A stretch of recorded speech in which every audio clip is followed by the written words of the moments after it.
Bonjour à tous, aujourd'hui je dois faire quelques défis ou bien quelques généralités sur la transcription et les trois principaux ARN existants. Voilà, donc tout d'abord c'est quoi l'ARN? L'ARN il s'agit d'un polymère linéaire de ribonucléotides lié par des liaisons phosphodiesterques. Il existe-t-il trois principaux ARN? On aura l'ARN M, l'ARN T et l'ARN R. Commençons par l'ARN. L'ARN a une taille différente selon l'information qui est portée et sa structure elle est le plus hétérogène de point de vue de la taille et de la stabilité. Sa durée de vie elle était assez courte chez les bactéries, quelques heures, chez les eucaryotes, chez les bactéries quelques minutes et pour les eucaryotes quelques jours. Voilà. L'ARN, comme on aura connu tout, il s'agit du simple brin assez courte, etc. Donc, mais il existe parfois une structure secondaire qui s'appelle épingle à cheveux.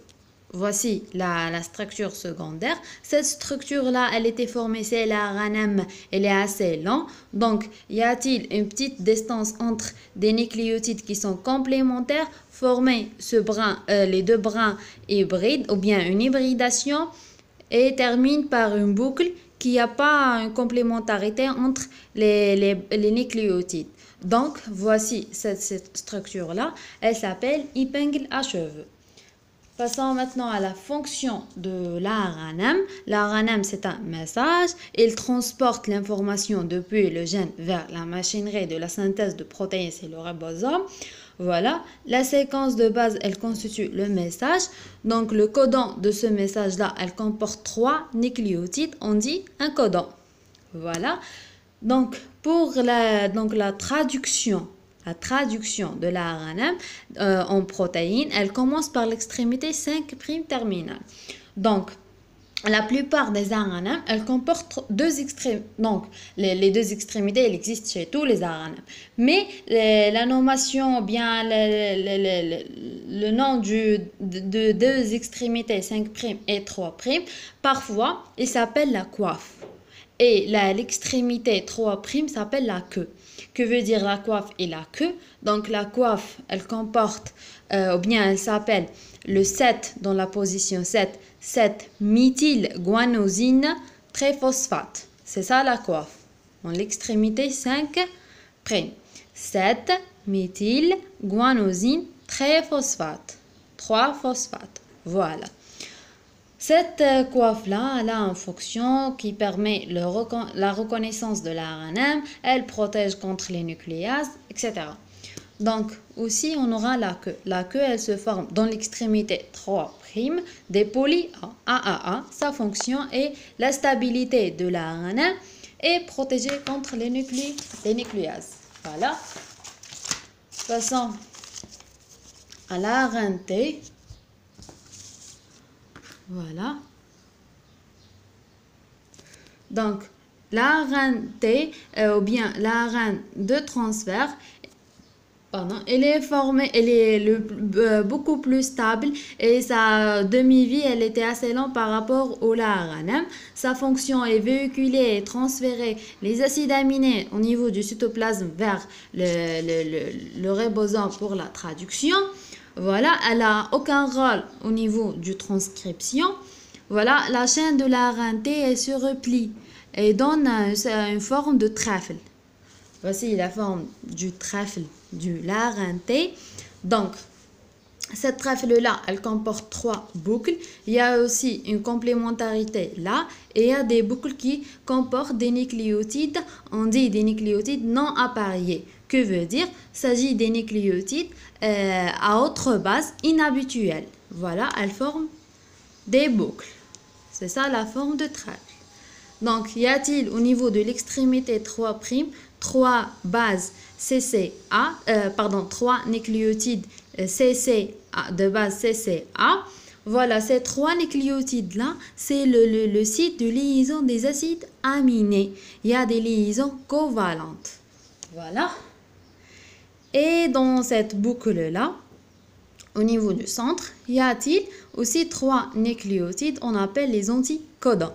Ces anticodons-là, sont les responsables de la fixation sur le codon au niveau de l'ARNM. Au niveau de l'ARNM, on dit codon, voilà, par exemple là, comme ça. Ça, c'est le codon, 3 nucléotides. Et les 3 nucléotides au niveau de l'ARNT, c'est l'anticodon. Et là, c'est le codon au niveau de l'ARNM. Voilà. Donc, petite remarque seulement. Donc, chaque... voilà, un même ARNT, elle transporte un seul acide aminé. Elles peuvent le transporter à un seul acide aminé. Un ARNT, un seul ARNT, elle transporte un seul acide aminé. Mais un seul acide aminé, elle peut être transportée par plusieurs ARNT spécifiques de l'acide aminé. Voilà, je termine avec l'ARNT. Pour l'ARN ribosomique, il s'agit au niveau du ribosome. C'est l'ARN possède une structure secondaire très complexe. Il est associé à des protéines. Voilà. Et il forme les constituants majeures du ribosome. C'est 65% de composition du ribosome qui est le lieu de la biosynthèse des polypeptides, c'est le lieu de la traduction, c'est sûr. Il y a un rôle de structure et semble aussi faciliter sur le ribosome la fixation des autres ARN. Voilà. L'ARNR a un rôle de stabilité du ribosome et aussi, donc, il facilite la fixation des autres ARN, soit l'ARNT ou bien l'ARN. Voilà, quelques généralités brièvement de la transcription. Dans le prochain cours, je dois parler sur la transcription chez les prokaryotes et chez les eucaryotes. Voilà. Donc, la transcription, c'est quoi? C'est le mécanisme par lequel l'ARN est synthétisé. L'ARN est formé par une copie d'une portion de l'ADN. Certaines portions seulement d'ADN sont transcrites. C'est pas tout l'ADN est transcrit, c'est seulement des portions. Ces portions de l'ADN là, on dit un gène. Voilà. Un de deux brins d'ADN, il est copié. Cependant, ce n'est pas toujours un seul, la transcription dans un seul brin d'ADN. Elle est parfois elle est copiée le long de la molécule d'ADN. Voilà. Donc, tout l'ADN n'est pas transcrit. La transcription est un phénomène, on dit phénomène sélectif par des portions. Ces portions, on dit gènes. Le mécanisme, la synthèse de l'ARN s'effectue dans le sens 5', 3' et de façon antiparallèle par rapport au brin d'ADN transcrit et de façon complémentaire. Voilà, je termine avec les 3 types principaux ARN existants et quelques généralités sur la transcription. Comme je l'ai dit, la prochaine fois, je fais la transcription chez les eucaryotes et les prokaryotes. Je dois conseiller avec 2 livres sur la biologie moléculaire si voulez-vous le suivre ou bien le voir sur site d'internet. Voilà. Le premier livre, c'est le principe de la biologie moléculaire en biologie clinique. Voilà. C'est gratuitement.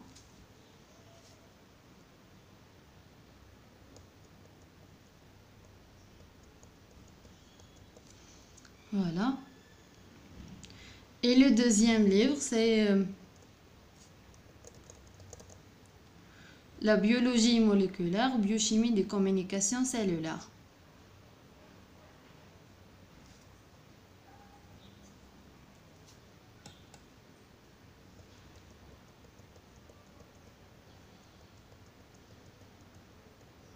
Voilà.